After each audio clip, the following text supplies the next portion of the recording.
আসসালামু আলাইকুম গাইস, সকালবেলা আমি আমাদের সাথে একটা ব্লগ নিয়ে আসলাম।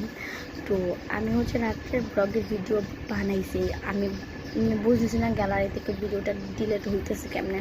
তো আমি সেভ অ্যান্ড ড্রাফটে দিয়ে গেছি। তো আমি সকালবেলা এসে দেখি আমার গ্যালারিতে ভিডিও নাই। তারপরে আমি বিভিন্ন সব কিছু চেক করলাম, কোনটাতে আমি ভিডিও পাচ্ছি না। তো তোমরা কেউ খারাপ মনে করো না, এরকম করে আমার ঈদের ভিডিওগুলা অ্যান্ড ঈদের ছবিগুলোও গেছে। অ্যান্ড আমার রুমের অবস্থা দেখবে তোমরা। তো ওই যে দেখো সোফা, ওই যে এক সোফা, আলমারির অবস্থা, এই যে আমাদের আমাদের তোষক।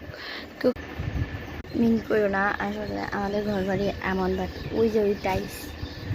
তো এটা আমার আন্টিদের ঘর। এখানে আমার ফাতেমা মামুর কাঠ ছিল, ওইটা ওনারা নিয়ে গেছে। রাহা যেন রাহা, ওনারা হয়তো সেটা। তো আজকের জন্য বাই, দুপুরে মিনি ব্লগে দেখা হবে।